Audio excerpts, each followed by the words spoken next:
Okay. Hello, everyone.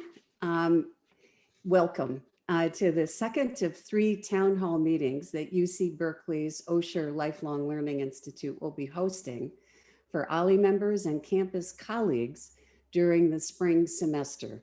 I'm Susan Hoffman, the director of the Osher Lifelong Learning Institute. Today's program is structured around 4 of the 7 priorities expressed by the Biden-Harris administration: economic recovery, inequality, racial injustice, climate change, and a comprehensive plan on COVID-19, as well as addressing health inequities. The program will be led by Dr. Darren Zook with 4 colleagues providing perspective.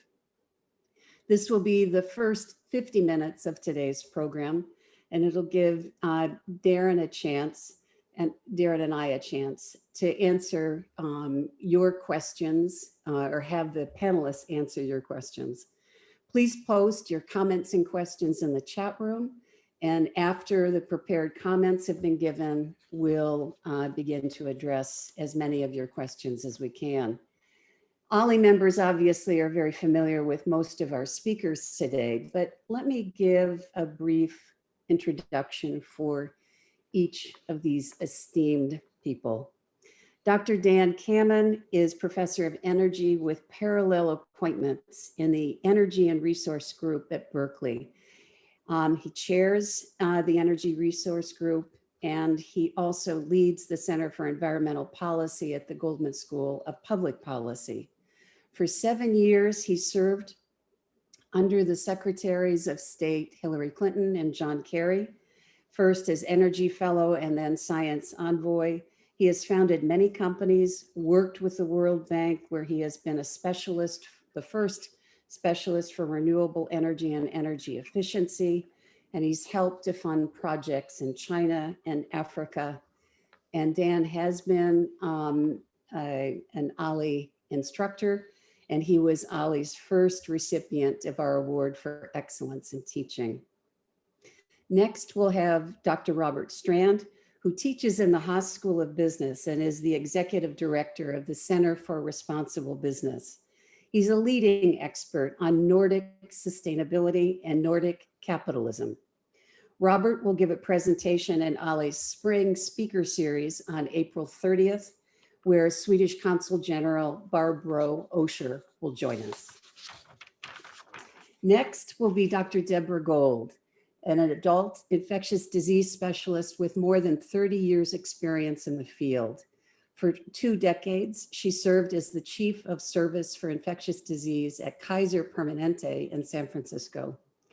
Currently, she's the lead presenter every Wednesday morning and has been doing this every week since March of 2020 on the latest science and research on COVID-19. It's a part of UCSF's MAVEN project, which is committed to expanding the knowledge to healthcare providers everywhere. Debbie's quarterly presentation to OLLI will take place on February 19th. And there she answers OLLI members' questions on the same various topics of the science, the research, and what are healthy practices. And Devorah Major is our 4th panelist. She is a celebrated writer, spoken word performer, author, and professor at the California College of the Arts. Devorah was San Francisco's 3rd poet laureate. She speaks often on Black poetry, as well as the poetry of resistance. In the mid-1990s, she co-authored a policy paper for the California Confederation of the Arts on the subject of cultural equity. Devorah currently teaches at OLLI a course on Afrofuturism that is entitled Post-Colonial Science Fiction. This brings my introductions to Darren Zook, Dr. Darren Zook, who has taught at Cal for 21 years. He's won the student's first Golden Apple Award, as well as been recognized as one of the top 10 most inspiring professors at Cal by College Magazine. He teaches in politics and global studies, as well as offers courses at OLLI. He is the author of a 4-volume book project entitled Ourselves, Among Others. And as many of you know, he's teaching this term, Extreme Politics. He will be teaching the spring term, Faith in Politics, Religion, Power, and Governance. Darren also leads OLLI's Words Over Time, an intergenerational dialogue, which will take place this April. And the topic will be Building Trust. Can we ever find a path to unity? Darren, I'd like to turn the program over to you. All right, I will gladly accept such a program.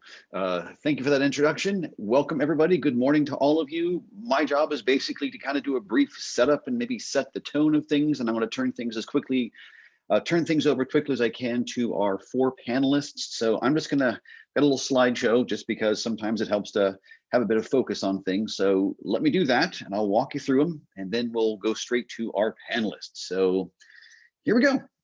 Yeah. And so it begins. What to expect from the Biden-Harris administration is kind of our topic for today. The first thing I want to do is remind everybody of something positive, which is the institutions of American governance, which includes the Constitution, but also the executive branch, legislative, judicial, all the other elements. I know there's been a lot of fear and concern over the last few years, but here's my assessment, which is how are they doing? Well, believe it or not, I think they're solid. They're still great and they're intact. They were able to weather almost everything thrown at them. And that means we still have a really strong place to start from with the new administration. So we can take a moment and let Homer Simpson help us celebrate. However, I would say the one institution that really does need work, and it's one of the things we'll talk about today, happens to be civil society, which is a central institution of democracy, and it's us. It's the free press, but it's also citizen-based action. And the bad news is we're still deeply divided. The good news is that it's up to us. It's as easy as us getting involved and trying to repair something that has been frayed. Many of you may remember this picture from downtown Berkeley when some, I guess, brave or perhaps foolish Trump supporters decided to hold a small, not even a protest. It was just a show up and show support of Trump, and you can see it devolved into, well, a fist fight. So there's that. It means the main thing is we have a strong institutional foundation to build from. In terms of what we're talking about today, in terms of our 4 big topics, the reason, the one thing I want to talk about here is the unknown factor. So yes, the election, we didn't have a landslide, but we at least had a clear win. I know there are people in the country that haven't received that memo, but we're just going to assume it's there. There's the results, actually relatively similar to the outcome in 2016, just reversed. The cabinet, of course, confirmation process is going along, aiming for diversity, which we're going to talk about at least a little bit today. A few grumblings have already emerged, as would be expected in any transition. Some are saying it's too much of Obama holdover. Some are saying it's too much of diversity. Others are saying not enough. There's been complaints from Asian Americans. It is an impossible challenge to satisfy everyone, but we'll see where this goes. I'm sure our panelists can speak to this. And of course, the things we're going to talk about: climate change, the pandemic, the economy, race relations, racial justice, and diversity. These are 4 very, very big challenges, and that's what we want to talk about and focus on today. What I would add to this is I think the biggest challenge on top of all of these things is that the Biden-Harris administration set themselves up to also do all of this while also creating unity. And to me, that's the toughest sell, because we all know how policy packages can be rolled out. But to have on top of that the idea that we'll do this in a way that actually unifies the country, and again, remember, civil society is part of that, and we can at least help with the project. I think that may be the wrench that's in all of this. How do we address that? So having said that, it's now town hall time, and to remind you 2 things. First of all, everything will take time. We're having this town hall early on in the administration. We'll have to check in a few months, in 6 months, in a year. We have to be patient as much as we'd like things to change quickly. Unity, as I said, requires us to participate, and you're doing that by being here today, which thrills me to no end. or should say thrills me no end. And also, I still remain an optimist. Those of you who've taken classes with me know that I tend to be an optimist, and in spite of everything that's happened, I remain an optimist that good things can in fact happen. It's going to take work, but that's why we have these 4 rock stars with us. So Susan already introduced them, but to remind you who we have Dan Kammen, we have Deborah Gold, we have Robert Strand, and we have Devorah Major. And we were not going this necessarily in this order, but we have quite the lineup, and I'm going to end my comments and turn everything over to them. I will introduce them one at a time. Then, of course, as they're speaking, if you have questions, please feel free to add them to the chat, because after they have given their presentations, we will come back to you and start going through your questions for one or more of the panelists. So having said that, let me get out of my slides now. And there I am. And I'm going to turn it over to our first panelist, who happens to be Robert Strand. So Robert, I'm going to say, take it away. All right, Darren, thank you so very much. Susan, thank you so very much. And OLLI community, I can't tell you what a privilege it is to be part of this. And I just want to first and foremost say, wow, the OLLI as an institutional structure here at Berkeley and across campuses everywhere, what an incredible resource. And it's exciting. Folks that want to be part of lifelong learning, I love it, and I love being part of it. So thank you all so very much. And as Susan kindly offered, in April, I have the privilege to offer a session on Nordic capitalism. And I'll touch on a couple of those points here right now. So I was asked to offer a few reflections with respect to economic recovery. And I would like to start by emphasizing vaccinations are a fundamental issue of economic recovery. And this might be one of the most stark differences between the Trump and Biden administrations. Biden recognizing that vaccinations are essential for economic recovery, and Trump effectively a denial and reflected by lack of any coherent plan. Now, from the perspective of COVID, when we talk about the economy, we can think about the economy in 3 large sectors. And I'm focusing on consumption part of the economy, which is the biggest chunk of the economy. Roughly 70% of GDP is in consumption. So if we think from COVID perspective, let's break it down into 3 areas. First, there's sectors that are unaffected by COVID. These are housing, utilities, and necessity like food from grocery stores. These are fixed costs. They're about 50% of our economy, about half. And they didn't stop. They continued on. Second, we have sectors that are affected by lockdowns, but not by social distancing. So this is things like automobiles and buying durable goods. Immediately with lockdowns, economy took a hit, but they came back. In fact, in some cases, even more so. It's about 15% of our consumption. Now, the third area that we think about from a COVID perspective, and it's about 1/3 of our economy, and that's sectors that are directly affected and vaccine dependent. So travel, recreational things, going to a movie, going to a restaurant, these sorts of things. Again, about 35% of the economy, and a good chunk of this is hit so hard, if not completely shut down, and will largely remain so, hit hard until vaccines are rolled out. So vaccines are fundamental to economic recovery, and particularly in this third area, of which 1/3 of our economy is dependent upon, in this sort of consumption. Now, COVID has served to expose very deep-seated structural inequities in our society and economy along racial and gender lines. And I just point to the December jobs report that came out just a couple weeks ago, really reflects this. 140,000 lost jobs in December. 100% of these were women. In fact, it was even more. 156,000 were women, 16,000 gains for men. So women hit particularly hard, and particularly women of color. So Black and Latino women working in retail, restaurants, and these other essential services, often at very low pay, are disproportionately laid off amid the pandemic. And women on the whole, across all sectors, pulling out because the work doesn't stop in the home, and particularly it's increased with homeschooling, these sorts of efforts, and women have tended to take on the vast majority of this work in the home, and thus Can't keep working over here on Zoom and trying to get my kids on Zoom over here, and women are pulling out. It's exasperated by COVID. It's more in our face, but these structural inequities have always been there. It's just more of us in the mainstream are recognizing them. And Biden's proposed stimulus package includes paid leave, parental leaves, and child care support. That's so fundamental to address these issues. Now, this is really good news, but these policies need to be made permanent. And that's something I want to emphasize here. And Darren is an expert on the Nordics, and I'd like to think of myself as knowing a few things about the Nordic region. And here I draw a lot of inspiration from having spent the better part of the decade in the Nordics and having benefited from paid parental leaves and childcare support in the Nordics. And that is support for childcare and support for paid parental leaves. They're proven out in the Nordic region, Sweden, Denmark, Finland, Iceland, Norway, that they help to address issues of inequality. And they are proven to support a resilient and robust and flexible economy.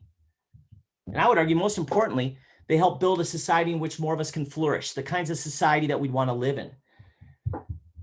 And when we think about the idea of the American dream, that everyone has an opportunity to succeed and realize their potential, it's actually more likely realized in the Nordic countries than in America. The so-called Nordic Dream Index that the World Economic Forum puts on, Social Mobility Index, Nordic countries 1, 2, 3, 4, 5. United States 23rd in the American Dream Index. Policies like paid parental leave and child care support are a reason why. And I see the Biden administration as taking this as a centerpiece of their policy. And with that quote often attributed to Winston Churchill, never let a good crisis go to waste, we've got an incredible crisis here that actually can be leveraged to affect change. And we have the good example that's been proven out elsewhere in the world. Structures like paid parental leaves and support for childcare help to ensure addressing our greatest inequalities, as well as building a more robust economy. And here we need you. We need all of us, loud, vocal, public support for these matters. And 80% of Americans actually support paid parental leaves and policies in support of expanded childcare support. But we need to scream and shout to continue to apply pressure, because we've seen in the past where public support isn't enough. After the tragedy of Sandy Hook, when 90% plus folks said, we got to do something about sensible gun policy, nothing happened. We've got to scream and shout for the changes. And this is something, when we talk about unity, I can't think of an issue that can unify us better than the support for our children. And the fact that parents aren't Republican or Democrat, there are parents across the political spectrum. And parents are recognizing something's breaking. Something's breaking in American society. Paid parental leaves and support for good childcare, these are policies, smart policies, that can help to unify us, build a more resilient economy, and more important, build a good society that we want to be part of. Thank you. Excellent. Thank you, Robert, for that. And for those of you who may not have looked at his title is actually listed as Mr. Nordic. So if there's going to be a voice we can trust on the Nordic model, it's going to be Robert. Thank you for your insights. I'm going to move things right along to our second speaker, who is going to be Devorah. Devorah, I now yield the virtual floor to you.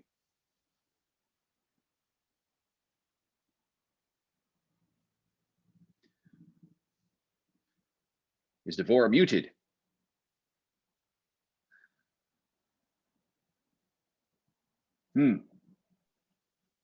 Seems like she may have dropped out.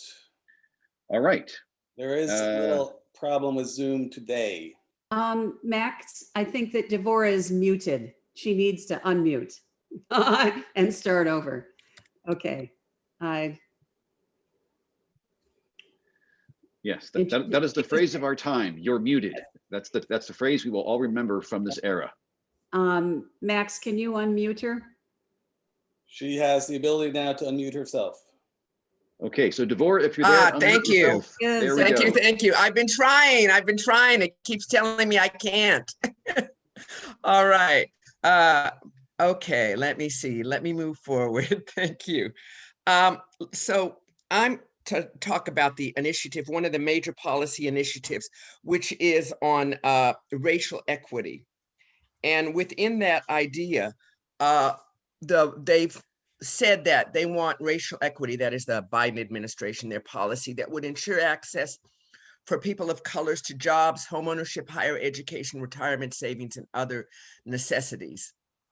And I'm assuming access means equal access, since they're saying racial equity. But in terms of the policies he started so far, and in terms of what's being said, and I love beautiful language, I work in beautiful language, but there's nothing that really makes that equity equal equity, and nothing that really speaks to that idea. In my view, and although I'm going to mostly talk about African Americans, I want to say them also meaning African Americans and indigenous people.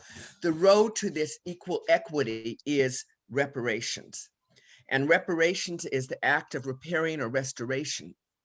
I don't think there's much that can be restored at this point, but certainly we could repair where we are now. Let me say that to start off, 82% of Blacks support reparations, 75% of whites do not support it. There's a lot of history of reparations. The United States government paid reparations through the Marshall Plan to Jews in terms of Germany, and made a lot of investments to encourage or to assure continued reparations be paid. Very good, but that has nothing to do with this country in terms of Black people here. Japanese had reparations of 1.5 billion in World War II. Native Americans, although it sounds like a lot at the time because it was 1946, were given $1.3 billion to 176 tribes and bands. That was distributed until 1978, and a significant amount was not distributed to the right people, and that still only came to $1,000 a person. And the Hawaiian Homes Act of 1920 also gave Hawaiians with at least 50% of Hawaiian ancestry a lease of federal land. They didn't get their own land back for 99 years, but now because the population was so decimated, it's hard to find Hawaiians with 50%, so they're losing that little bit of land. Now, it's all well for Biden to say have equity, but how do you create equity when the median wealth of a white household is $147,000, which is about 41 times greater than the median wealth of a Black family, which is $3,600. How do you create it when, this is a fact, white high school dropouts have more wealth than Black college graduates? So I think that looking at that, we have to see what we can do now. What the policy, the current things that are being done by the Bidens, or their suggested one is, of course, they're going to look at incarceration. And the first thing that will be done, which was done under Obama, is to get the federal government out of the private prison, out of supporting private prisons. That says nothing about incarceration rates. That does nothing about the amount of injustice in the court system. That does nothing about unequal sentencing. He's talking about doing more, which I think is wonderful in terms of the Affordable Care Act, which has its own problems, but to make more access to it. But when Black people already are at the top of most indices for ill health, things like strokes, heart attacks, hypertension, type 2 diabetes, we're actually at the top in 9 out of 10 of them, then just having access to health care is not enough. More food for SNAP for hungry people. Food insecure means hungry. But if you already live in a food desert and you can't buy good food and you can't afford a Costco card to buy bulk so you can have more and it lasts longer, then what do? I think the answer in the long term, again, is reparations. He's suggested that we're going to put a pause on students having to pay back their loans, but Blacks owe an average of $45,000 to whites only $30,000, and Blacks have a much higher percentage of predatory loans. So again, we need to look at this and have the Biden administration look at it in terms of what do you really mean about equity? It can't simply be a talking point. Oh, this is what we need. It sounds good.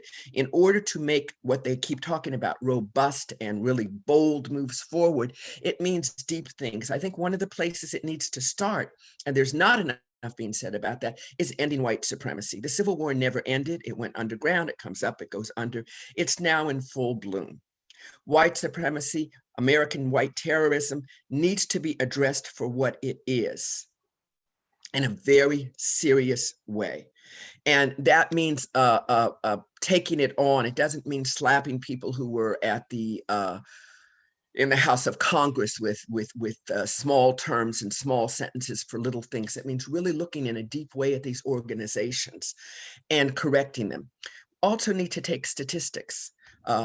Really, how much interjudicial killing is going on across the nation? That number isn't being kept. How much police brutality is going on? Incidentally, that's one of the few places in Chicago there was a bit of reparations. I think it was about $5.5 million for Black men that were subject of police brutality during the 70s and 80s.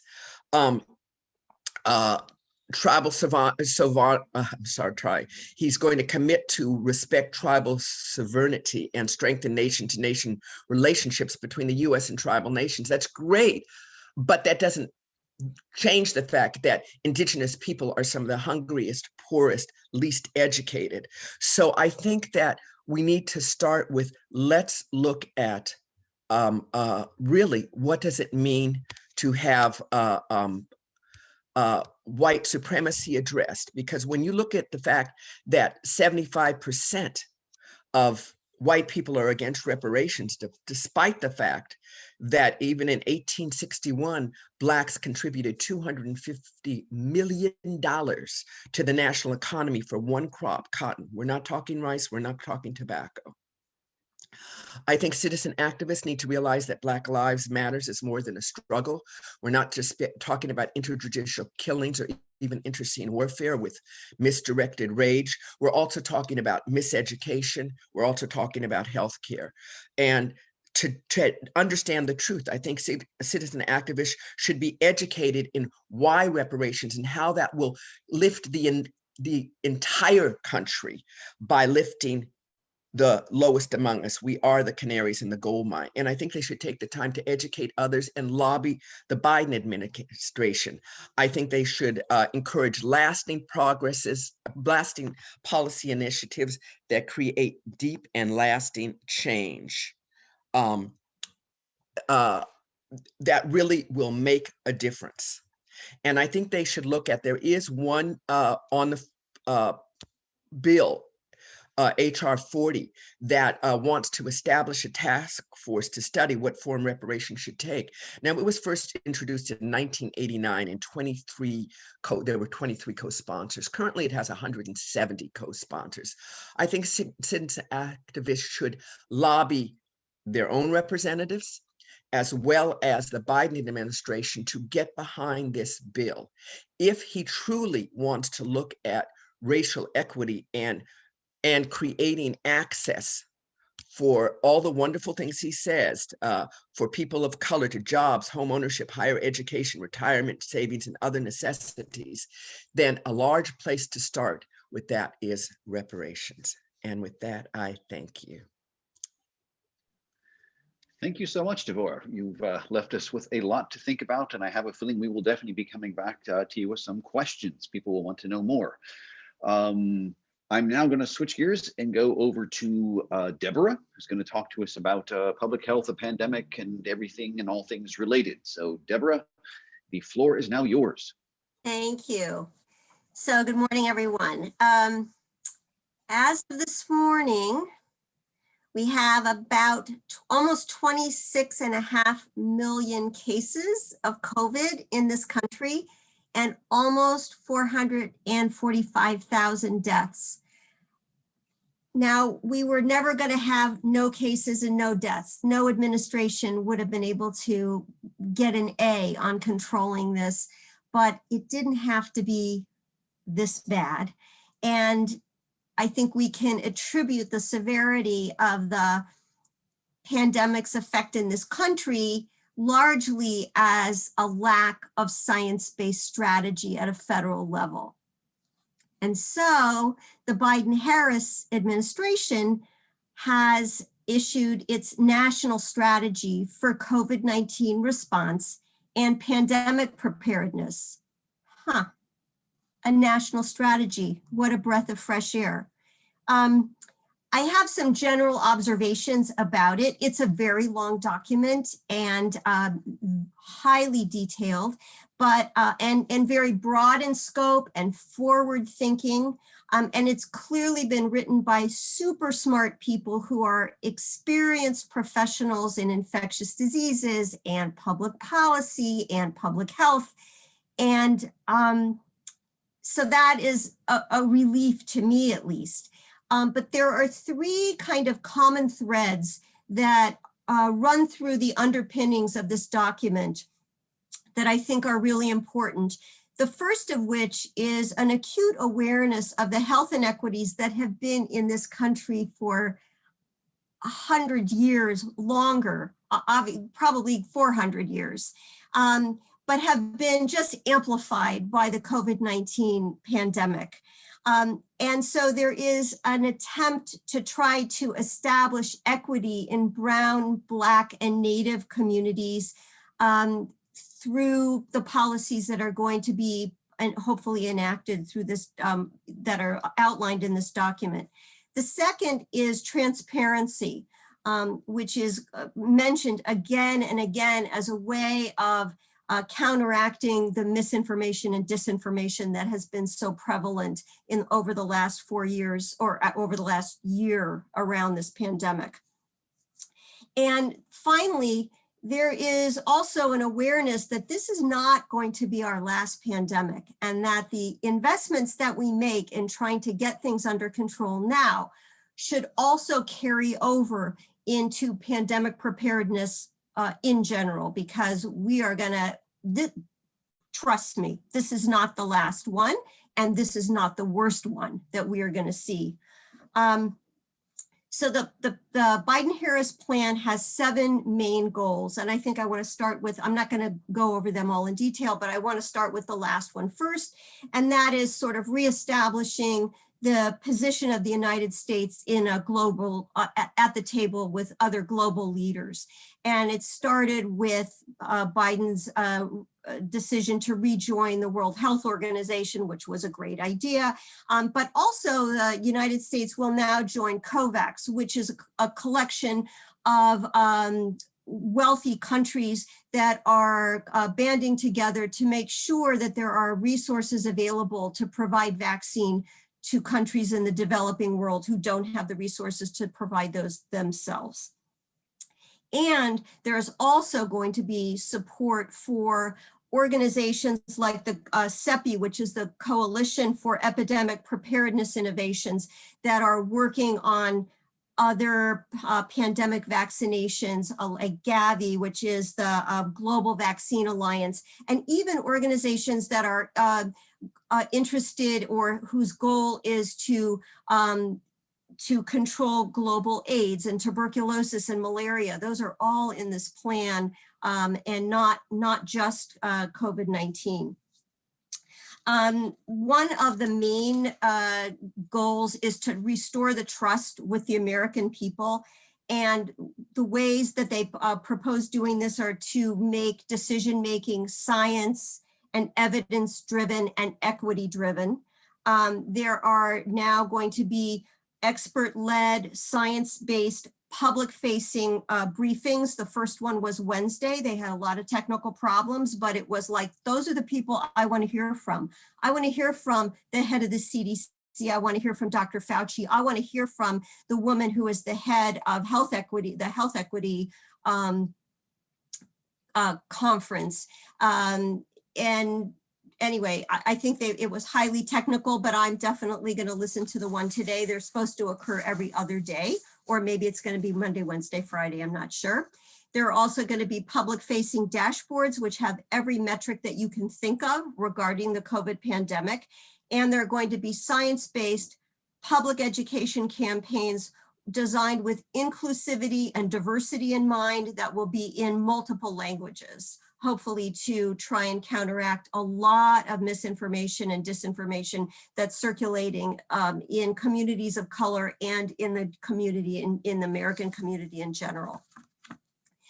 Another one of the goals has to do with mounting a very successful and comprehensive vaccination campaign, expanding manufacturing, not holding back second doses, relaxing the CDC's recommendations about not giving vaccine to anyone who's under 75, expanding access to frontline workers, and to creating venues across the country where people can get their vaccines with a focus on communities that are hard to reach and that are high risk. There's also a goal for mitigating spread because vaccine rollout is going to be necessarily slow. This is a huge country and we have insufficient supplies right now. So reinforcing mitigation efforts is going to be super important. The federal government is going to have to partner with governors and mayors in order to expand masking, testing, treatment, data collection. And I want to say something specific about testing because vaccine rollout is going to be slow, but testing using an insensitive test on a frequent basis is going to allow us to get our schools open and to get our businesses open and to get travel moving again. So I think testing is an absolutely crucial piece of this plan, and there is commitment to expanding testing and providing the resources to make that happen. Another one of the goals is expanding emergency relief, which has to happen immediately, using the Defense Production Act to produce vaccines, tests, PPE, and to increase the stockpiles of all of those because we are going to have another pandemic and we don't want to be caught short. And we have to create, and included in this goal is creation of a flexible pandemic supply chain that is based in the US so that we are not dependent on foreign sources for our crucial supplies. And then I mentioned the reopening of schools, which is going to be testing dependent. Kids are going to be the very, very last people to receive vaccine. The studies on vaccine efficacy and safety in kids under the age of 12 have not even started yet, to my knowledge. So it's going to be a long lag time, and it is going to be testing that is going to get kids back to school.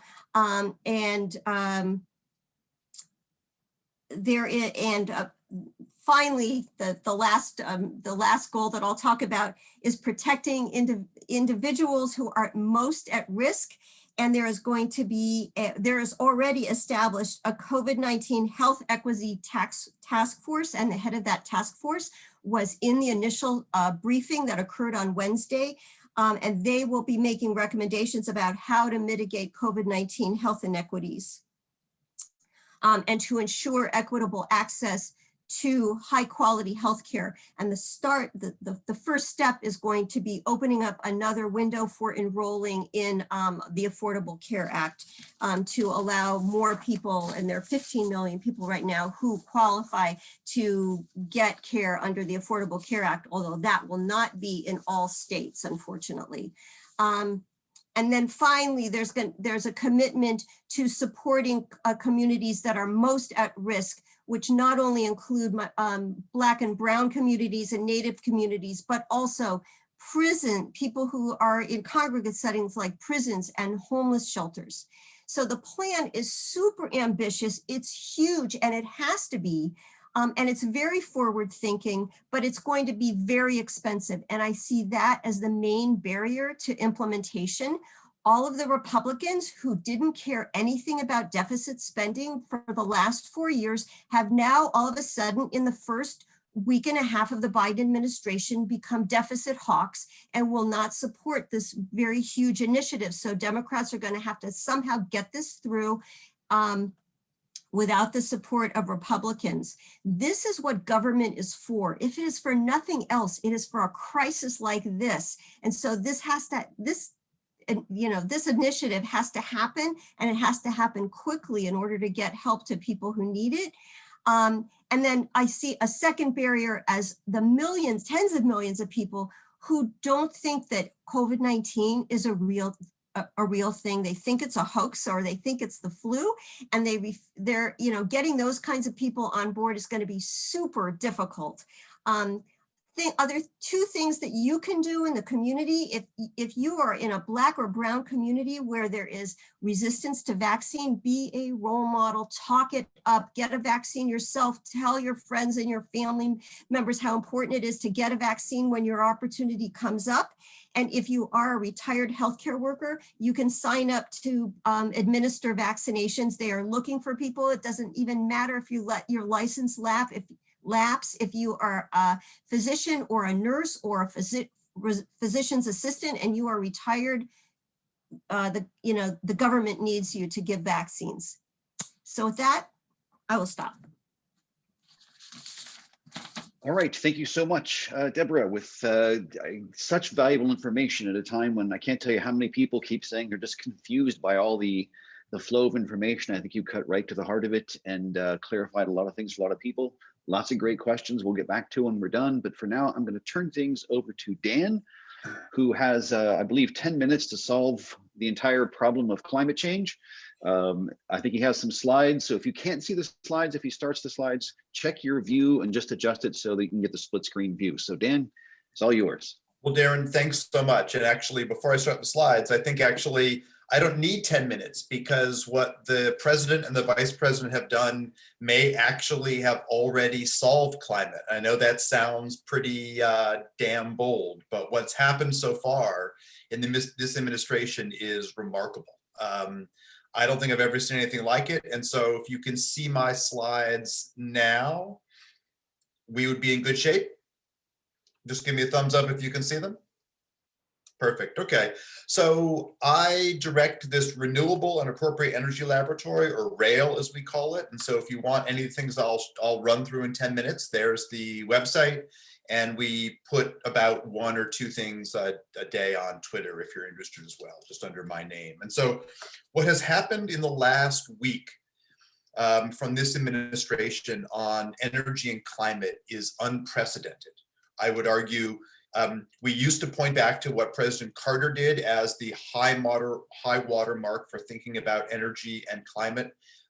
What Biden has done in 1 week blows that away. In fact, there's a reason why he has a portrait of FDR on his wall and Cesar Chavez's bust on the table behind him with his family pictures. He has changed the landscape in a number of ways. And so to start with the nerdiness, this is California's climate plan, and forget the colors in the bars, they're where our emissions come from. And California is on a plan to ramp our emissions down to be a net zero carbon economy by 2045. And up until last week, California was pretty proud of itself. We had done a number of important things. We are declining emissions. We have currently the only cap and trade system in the country that is putting 35% of the revenues into brown and black communities. That's a floor, not a ceiling, and that's about $3.5 billion going to underserved communities. So it's a remarkable start. And you see this line steadily marches down to hit the 0 point in 2045. President Biden came along and said, no, nowhere near good enough. The national goal for clean electricity is 2035, and we'll talk about the rest of it in a bit. So it is just a complete resetting of the agenda. And of course, anyone who is in the Bay Area or elsewhere in the state or in Australia or Colorado or Washington or Oregon or almost anywhere or Siberia knows that our fire seasons, driven almost entirely by climate and some land use change, have been horrific. The idea that we have this COVID sign, wear a mask in a forest fire burning down. Anyone who looks on Purple Air is used to pictures like this of the Bay Area looking like the worst burning seasons we ever see in the Amazon.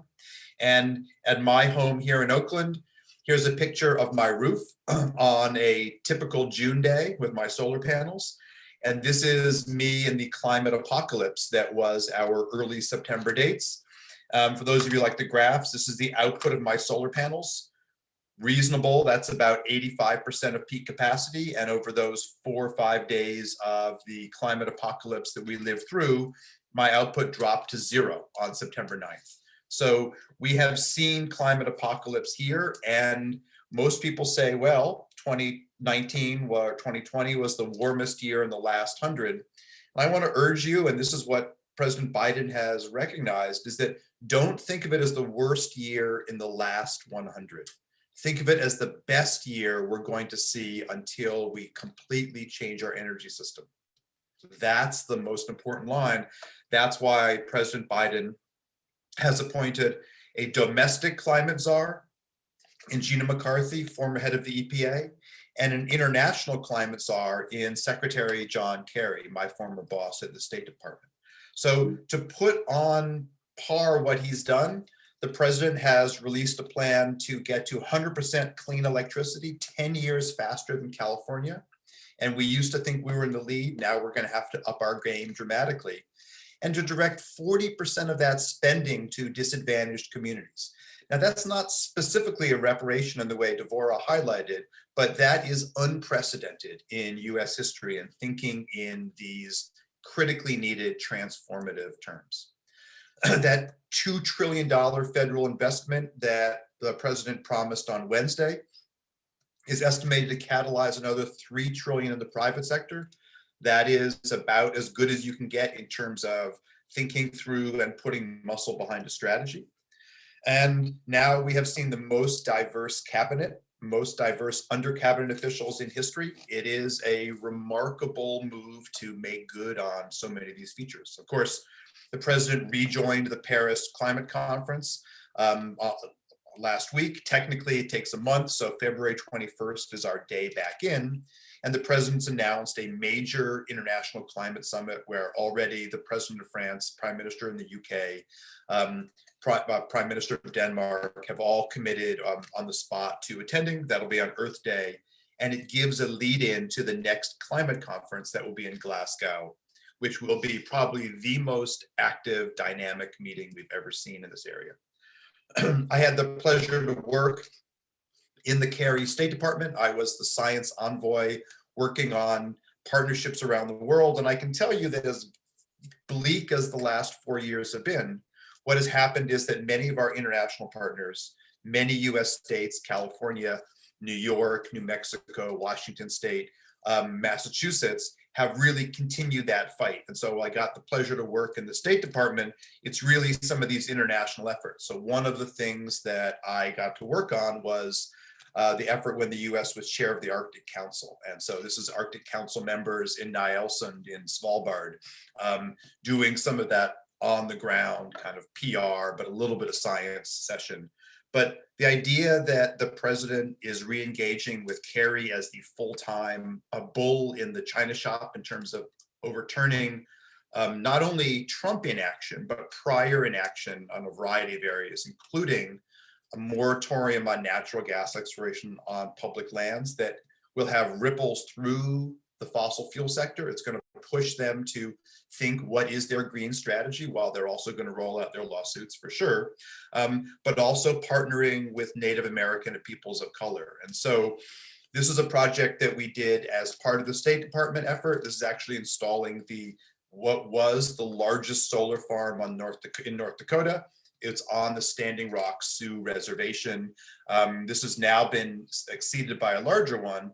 And with a Native American head of the Department of Interior in Representative Deb Haaland, and the just announced head of the Office of Native American Energy, that's going to be our own from Oakland, California, Wahala Johns, a Navajo tribal leader.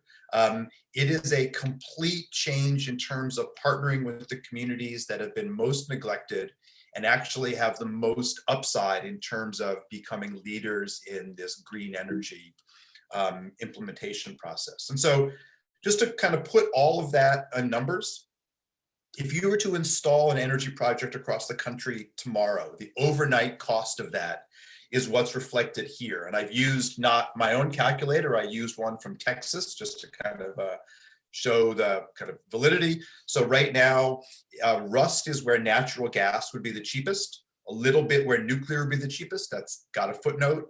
Green is wind and solar is the mauve color. But that's at the current price of carbon, $0 a ton. Here in California, the price of carbon is $20 a ton. So let me just adjust that number from 0 to 20. The map changes. I don't want to give anyone epilepsy here, but going back and forth, you can see how much solar expands essentially at the cost of gas. Wind stays the same, nuclear stays the same. The president jumped beyond California's price in a way that almost no one thought was possible. What the president did was said, what does the best science and economics say?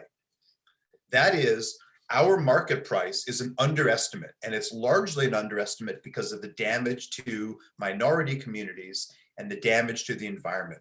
So what economists will come up with is something called the social cost of carbon. That's the impact in terms of asthma in underserved communities, the damaged ecosystems. The social cost of carbon is not $20 a ton, it's $50. In the US, we've been debating, should we have a cap and trade system? Should we have a tax on carbon? And it's really gone nowhere. The president did the brilliant thing. He said, I'm signing executive order. He did it on Wednesday. And he just required every federal agency to utilize not the California price, the currently highest price in the country, until the president said every federal office must use the social cost of carbon. Here is the national map under a social cost of carbon today. Social cost of carbon will only rise over time. It's not going to fall. So you see, wind has remained the same in my little hometown, upstate New York. Solar has expanded massively. Wind has been pushed out, ironically, to an area which has a lot of hydropower, but very ecologically damaging hydropower on the Columbia River, also culturally damaging to the native peoples in this area.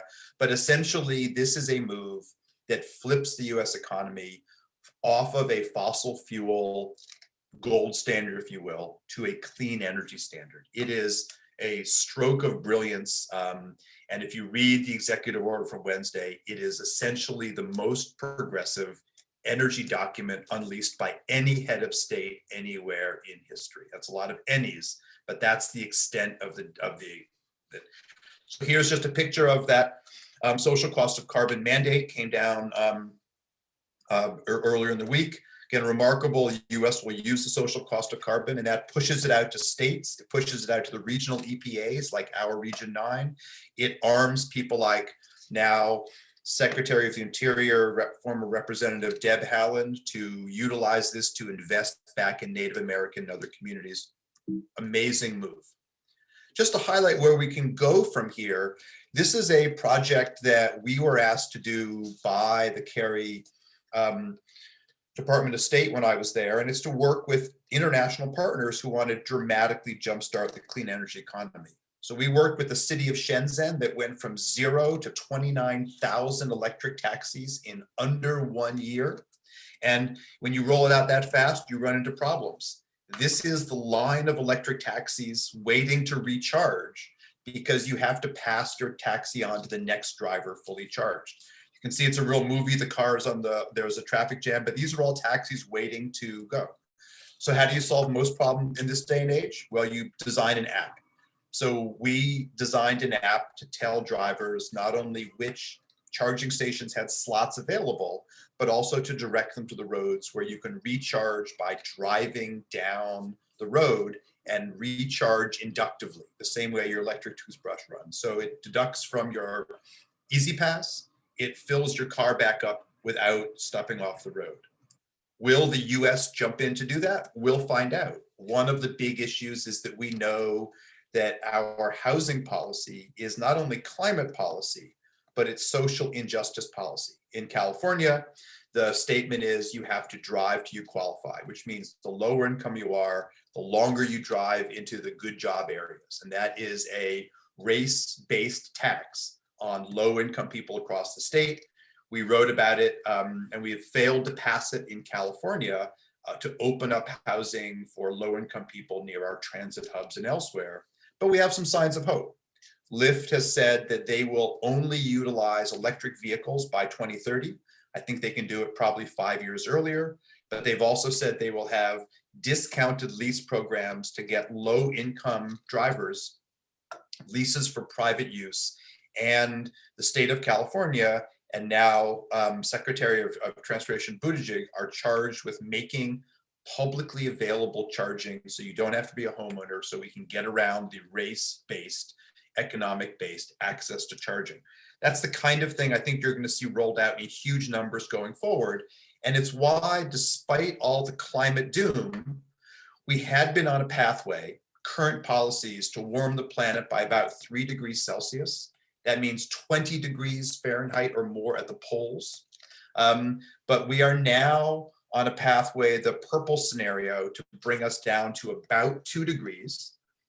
The international target is 1.5, but stepping this down is what the Biden plans have set us up for. Now, there's 1,000 problems and challenges, but what's happened is we have reset the needle on making climate go, and essentially President Biden has said he is setting up this decade to be the decade of climate. So it is all excitement, but it is a lot of hard work ahead to make all these things happen.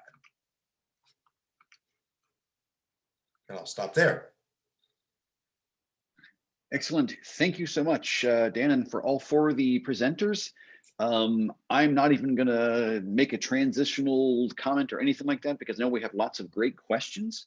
And I've been trying to look for, thematic things to pull together. And what I'm going to start with here, because it's one of the things that's common to questions from all 4 presenters, is the concern over cost. And I think what I've heard from all 4 presenters, and I'd like you to elaborate on this, and I'll start with you, Dan, because we have a specific question here about, how is industry going to react? And more importantly, I think when people hear, all this money being spent, they're thinking only in terms of expenditure and not whether there's a return, that it's more of an investment than a cost. So you could, Dan, we'll start with you. Can you talk to how all these measures, all this expenditure actually ends up being an investment as opposed to just the net cost? Yeah, so I mean, obviously, we've, as other panelists highlighted, I mean, the big spenders when it came to giveaways to the rich are now suddenly budget hawks when it comes to spending. The one thing that my group, Carol Zabin's group on campus, the Job Center, the Center for American Progress, group after group have documented with real data, is that expenditures on renewable energy pay back far higher in terms of jobs than in the fossil fuel sector, dramatically so. $1 invested in solar generates about 3 times more jobs than $1 invested in fossil fuels. It's about 4 times more for $1 invested in energy efficiency. It's about 2.5 times for $1 invested in storage or in wind. So that $2 trillion is probably the best bet that President Biden could make on what he critically needs, and that is short-term wins for 2022 so that he can up the majority in the House and hold on to, or maybe increase the from the effectively the tie in the Senate. There's nothing else that is going to happen beyond the simple COVID recovery, which we heard really key comments on here, that will build a longer-term sustainable rebuild than rebalancing us away from fossil fuels to renewable energy. And of the 2 things that were said at the Wednesday press conference that send absolute tremors through the fossil fuel industry is, one, that the president plans to push as hard as he can to end fossil fuel subsidies. And fossil fuel subsidies have kept the industry alive. To put it in perspective, the global economy subsidizes fossil fuels at about $1 trillion a year. There's different methodologies. So we're talking about getting rid of those or fighting them down, and they're going to be fought back. We're going to see legislators from Louisiana and Texas and elsewhere fighting to keep it. But this jobs win is massive. And so when we look at the upside of doing this, we see not only benefits in urban areas, and that air quality benefit disproportionately benefits low-income Black and Indigenous people, and efforts to invest back into smart farming, giving farmers a credit for carbon sequestered, is one of the most natural ways to invest in red agricultural states. So this is all going to be a massive fight, but what the president has done is to lay out an agenda of change that invests in better air quality. And that's why I showed the slide of my rooftop during the climate apocalypse There's a discussion now about will the US follow Denmark and New Zealand in declaring a climate emergency that would allow FEMA funds and FEMA staff to be utilized in this area as well. So there is an incredibly hard fight ahead, but if you wanted to set up an agenda to win back seats in 2022, you're going to have to find ways to get dollars out the door and companies founded, jobs redone in red states. And from my analysis, from many others, this is probably the best bet beyond simply getting vaccinated and getting people back to regular work, but green work is where we're going to need to head to. All right, thank you, Dan, for that. Now I'm going to stay on this theme a little bit because, and I'm going to go through the questions and field them for the panelists. But I also want to say, for all the panelists, if you want to scroll through the chat and there's a particular question you'd like to answer, I can always come back to that towards the end. But I want to go now to back to Deborah. We had a few questions here, scrolling back up. Let's see, where is it? Yeah, because I have lots of questions. So I had to scroll back up. So, you know, again, we hear this idea of this is not our last pandemic. That, you know, we keep hearing there's great ideas, but it's a lot of cost. But you also hinted that if we do things right this time, it's an investment in a system that, for instance, will help us get through the next pandemic that much earlier. So I was wondering if you could just trying to lump these questions together. If you could speak first of all to how the cost of the current rollout is not just lost money, that it really is an investment, and more importantly, to the idea of how we are going to fix what has become really kind of an embarrassingly bad rollout. You know, what specific steps could we take to fix that? Okay, so the investment that is going to be made in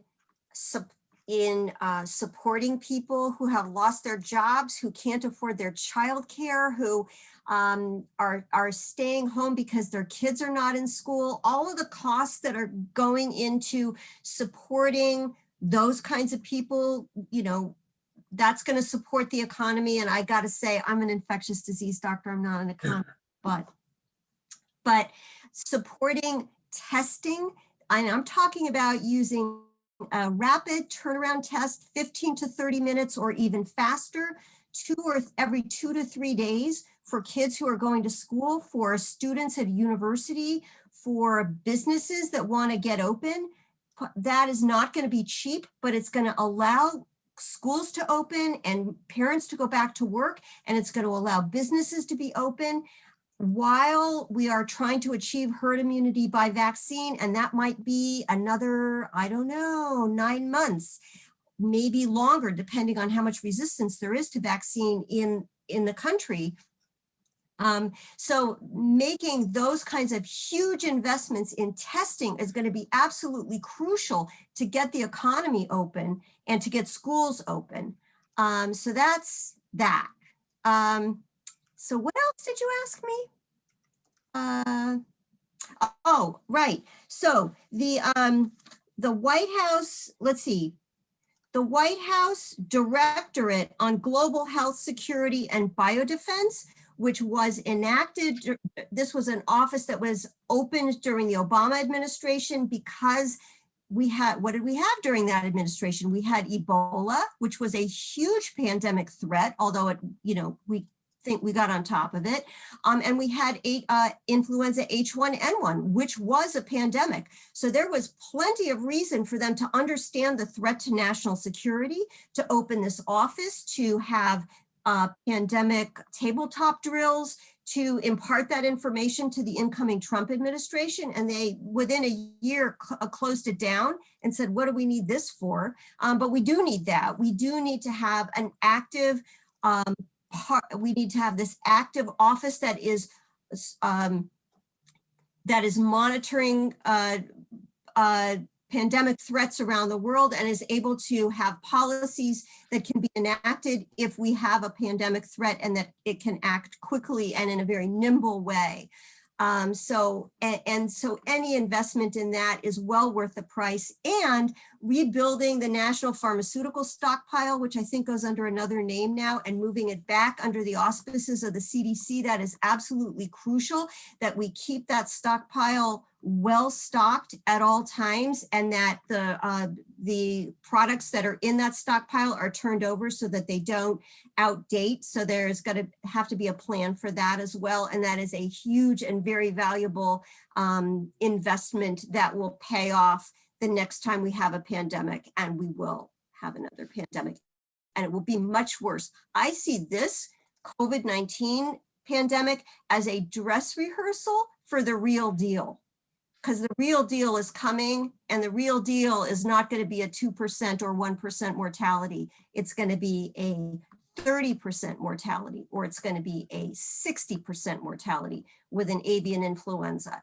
So this is the dress rehearsal.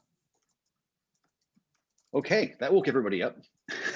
But we need to be woken up. So thank you for that. I'm going to continue along this line because I'm trying to find a unity in all these questions. And I'm going to go to Devorah because we have a few questions about, what exactly are reparations going to look like? And more importantly, how they will, how they will flow back into the economy. Because I think a lot of people, when they think of reparations, they think of only of a one-time lump sum transfer of wealth, and there's that kind of, wait, that's my money going to them and it didn't disappear. So same kind of question, like reparations are not a one-time transfer of funds, or when you say reparations, do you have, what other programs are you thinking of that would constitute reparations? Can you speak to that, please?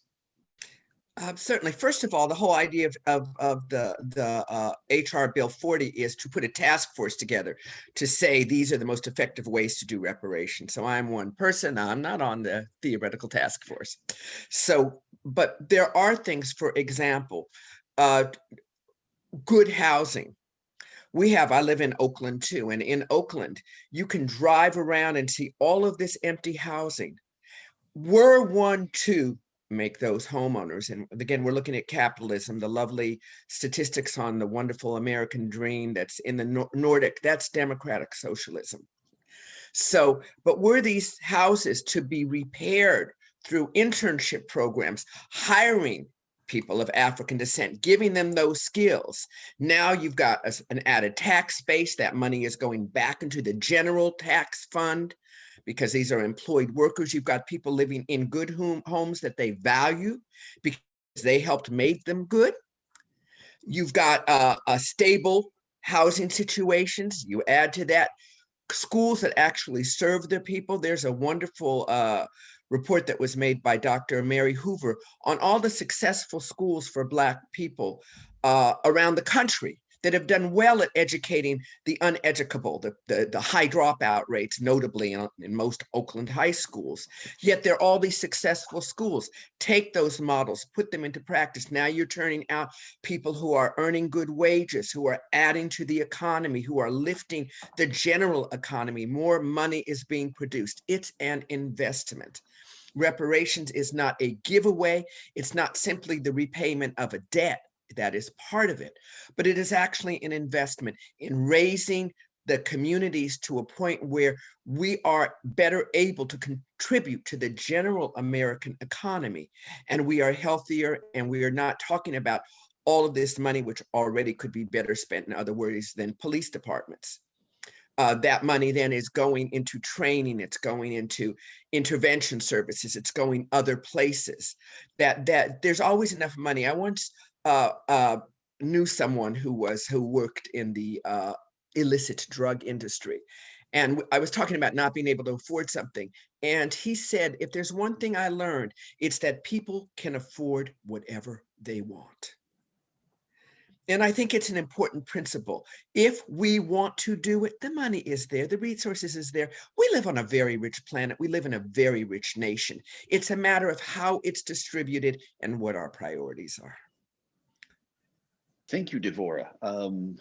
Appreciate your insights. I'm sure everyone else does as well. I want to now go to Robert, and we have some similar questions here with this idea of, what a wonderful idea, parental leave, childcare. But of course, the question is either how do we pay for it? Or there's always the differential, which is, large employers can afford this. One of the questions says, can we really expect a McDonald's or a poultry processing plant to offer whatever 6 months or 12 months of paid parental leave? Or is this more something that gets funneled through the federal government? So the big question, which also exists in the Nordics, is how do we pay for it? How can we convince people it's not a loss of money, but in fact an investment that repays more than what we pay in? Robert? Well, thank you, Darren. And I think that's that word investment. I mean, it's a very good one that we should look at. And it reminds me much of what Dan is talking about here and offering. We're talking about investing and jobs of the future and society of the future. And I'm drawn to the Nordic region because they were impoverished 150 years ago when my great-great-grandparents fled, didn't have enough money, high inequities. And in the 5-6 generations since have become some of the most prosperous in the world. And why is that? Well, they invested in education, they invested in their people. And by investing, they've actually realized great prosperity. So the Nordic region has proven out that actually paid parental leaves, investing in kids, it makes economic sense. If we think about it just in terms of current year budgets, then we're just thinking about it as a cost. But what if we look at it over generations, then we actually see the real benefits that can come from that. And almost kind of ironically here, the Nordics are seen as kind of the most stereotypically white part of the world. And that used to be true, not as much anymore, but it actually is a part of the world where we can address our greatest inequalities because of these structured programs. Because I don't have any evidence to say that there are any less or more racist individuals running around the Nordic countries. But an individual in the Nordic countries who's racist can do less harm to somebody else who's black or brown than they can in the United States, because that racist individual in the Nordics might prevent you from getting a job, but they also can't prevent you from getting health care or your kids getting education. Whereas here in the United States, you prevent somebody from getting a job, or we also tie healthcare benefits to the job, and you have to, as a parent, save up for tuition for your kids to go to school. That racist individual can prevent another individual from opportunity. And I'll say, here's where we look at markets. And actually the Nordics are, this idea of markets as being fundamental to capitalism, they're working in the Nordic region much more than they are in the United States. Dan rightfully mentioned all these subsidies going to fossil fuel. So this word socialism that gets thrown around in the United States, the biggest socialists out there is the fossil fuel industry. If they had to compete on actual markets, they're losing. So how do we figure out ways to actually embrace markets? And in the words of Arthur Oken, the famous economist, in a capitalist society, there needs to be a place for markets, but markets need to be kept in their place. There are certain spaces where markets don't work so well. And that's in areas like allocation of healthcare, childcare, and these sorts of things. So the Nordics demonstrate this is a good investment. Let's bet on this. And rather than look retrospectively of what do I fear I'm losing, let's look ahead and say, what might we gain together? And that's what I'm seeing in the Biden-Harris administration is more that forward-looking, opportunity-filled thought. Thank you, Robert. I do want to check in quickly with Susan. I'd like to do one quick round. Same question to all four panelists. Do we have time? I know we were supposed to, 11:45 was the magic time. I want to make sure the panelists have a few extra minutes. And Susan, would this be okay to do one more round? Absolutely. Okay, I appreciate all of your time, all the panelists, everyone else, because another common theme to all the questions that came through for all four panelists is the theme of education. We all know we have climate change deniers who are just like, what a waste of money that would be. The virus is a hoax. History is a lie. You name it. So I'd like to hear, I'll go back through the same order, Dan, then Deborah, Devorah, then Robert. Ever so briefly, since we are also in an administration that said we're going to build unity, is there anything that education can do to bring not everyone, but at least some of the folks who are the skeptics and deniers to convince them that this is something we can all get behind? I'll start with you, Dan. Yeah, so I'll say this in the less polite way. And that is, there are idiots out there who are pushing climate denialism because it fits other agendas. But it is the news media, not crazed politicians, that are the problem here. Because every time someone thinks you need a balanced show and you bring in one credible scientist or economist and one kook, you are absolutely pandering to assholes, pardon the French. And so if a third of the people or a quarter of people want to, be on the wrong side of history, they're not needed to move this agenda forward. And thinking this has to be a balanced debate is actually not Trump's problem. That's a problem of the pandering media that wants stories, not facts. And so I don't think we need these bozos to go ahead. As some of you know, I resigned my position in State Department with a not so thinly veiled criticism of Trump in my letter. And I got, lots of horrific messages. I got, white powder envelopes sent to me. I sent my mail through the campus police. But no matter how distasteful they are, they're a minority. The best way to beat them down is what Biden is doing. And that is to say, we move on without them. There are some middle of the road Republicans they need to work with, but they do not need to spend time on these people, because ultimately they can almost literally go crawl back under whatever rock they want to. They can take part in the new economy, or they can unfortunately do what they did on the 6th of January, which is a serious security issue, as we saw from the threats made to AOC and other real leaders. But to pander to this minority is stupid. It's as if saying, let's have a debate between convicted felons. I'm not going to get into the racial issue of who gets convicted, but between citizens and convicts. It just doesn't make any sense. And so there's a middle road that you need to work with. The others you leave behind. Thank you, Dan. That reminds me of the way I like to think of my job, which is if I'm not getting enough hate mail, I'm not doing my job correctly. So thank you for that. I'm gonna go to Deborah next. We have all the people out here saying, what a waste of money. This is just a common flu. And when I say education, it can be whether it's in the schools or just in general. So what do you have to say to that? Yeah, so when I was working and I had to deal with orthopedic surgeons who I feel are not the sharpest knife in the drawer, I would feel like I'm on a different plane in the universe from this person. And whatever I say, we're not going to communicate. This is different from that. These are people who, I could talk to an orthopedic surgeon and bring them around to my side. It's just very time consuming, but this is not that. These are people who just have a fundamental inability to accept facts and have their own facts. And I think that maybe in contrast to climate change, these are people who can also prevent us from achieving herd immunity if there are enough of them. If they don't want to follow mitigation measures and they don't want to accept vaccine, then we cannot get this pandemic under control. And so I have no idea how to reach these people. But they're going to have to come around and, get with the program in order for us to get to herd immunity. And I should mention something really important here. These variants that are currently circulating a lot in much greater numbers than we know, because we're not sequencing a lot of virus, they have increased transmissibility. And as those variants become more the prevalent circulating strains in the United States, the herd immunity gets being pushed up higher and higher. So maybe it used to be 70%, but as we get these more transmissible variants, herd immunity may become as high as 80, 85%. And measles herd immunity is 95%. So it sort of depends what's going to happen. And the higher herd immunity is, the more we need these people who have their own set of facts to reject those facts and embrace, the real facts. Thank you, Deborah. Yes, so much work to be done. Devorah, I know you did kind of address this because you were talking about reparations being an investment in certain kinds of schools, but would you like to add anything to that, the role of education and also resolving the issue of not just reparations, but race relations in general?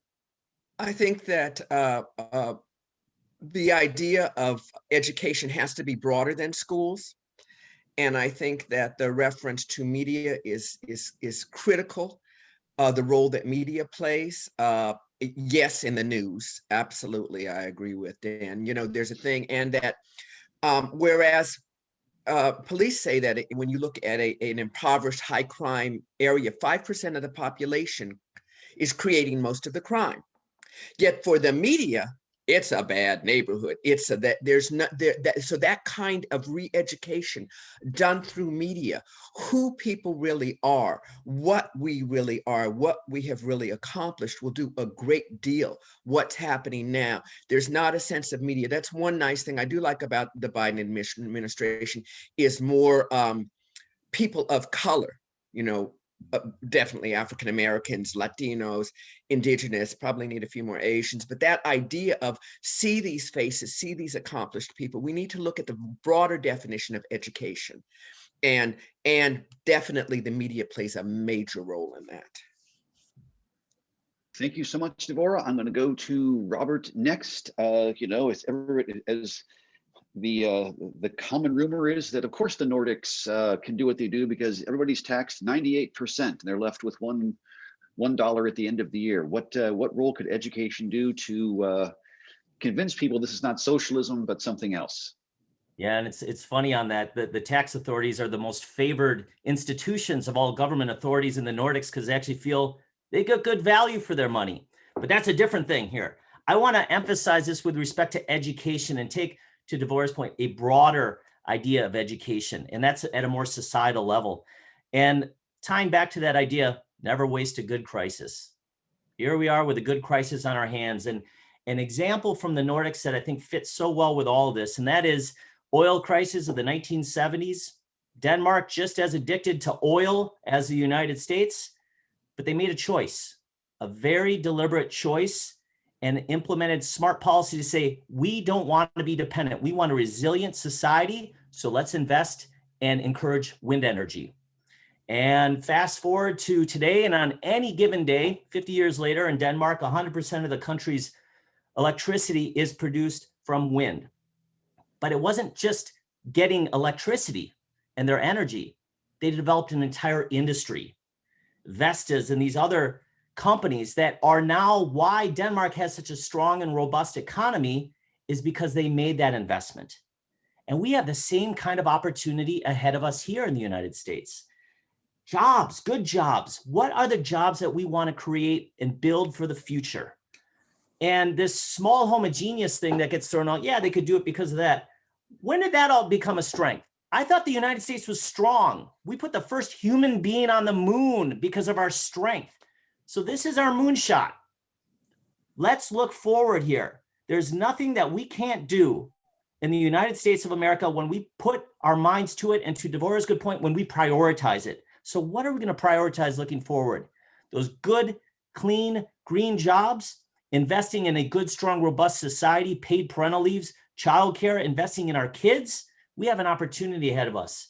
And I actually have some optimism too, Darren, because of many of the things that I'm hearing from our panelists and Dan's good observations and Deborah and Devorah, and the fact that all of us show up here, because the influence of these, all you good folks, and I'm looking at participants, 271 of you, you have such influence. So let's get on the calls, let's get on the letters, let's push our legislators to be responsible to us. And I'm optimistic that we're going to. Wow, it's very rare we can actually end on an optimistic note. I do want to say, before I turn it over to Susan to bring everything to a close, deep gratitude to Robert, Deborah, Devorah, Dan for all of your insights. And of course, a big thanks to all of you who are just here today. I'm sorry if I didn't get to your question, but I appreciate the fact that you took the time to write one, because I read all of them. And with that, I will say Zook out and turn it over to Susan to take us to the end of the presentation. Susan, it's all yours. Darren, thank you very much. And thank you, colleagues, panelists. What an amazing exchange. And what we will do is this will be posted in YouTube. So if you have family and friends who want to see it, it will be made available. I know that we're very keen because we know OLLI's members are very interested on how to stay involved and what they might do to be a part of the solution and many of the things that we just talked about. Debbie raised the issue of healthcare workers are needed. Debbie, if you can put in the chat room where people might go or offer a solution right now as I turn it over to you for a moment. Where should people go who are interested in being a part of the vaccination program? It'll be your county Department of Public Health, and Good. there might be something on their website, or it might require a phone call, but it's county related, so. Great, thanks. You know, this past summer we had OLLI Engages, and we had a couple hundred OLLI members working over the summer around voter registration drives. And I think what we've discovered is that people want to be involved. And so however we can capture that interest and engagement, know that we're interested, OLLI's interested in helping to be a platform for people to be able to talk among yourselves around the things you want to do. We have the OLLI Lobby, which is every Tuesday, Thursday, 11 to 1. Please consider showing up in that. And if you want to start a discussion group, that can be your platform. The other thing I want to mention is next Friday, we'll get to hear from Elliot Curry, who's a criminologist and professor of sociology at UC Irvine, who lives in Berkeley. This is his book, A Peculiar Indifference, The Neglected Toll of Violence of Black America. He'll be speaking at 10:30. Everyone's invited, free event. And I can promise you, it too will be a very valuable hour plus that you'll get to spend. So again, thank you everyone, and have a great weekend. And I think let's take the energy and inspiration we feel from today's presentations and take it forward. Thanks.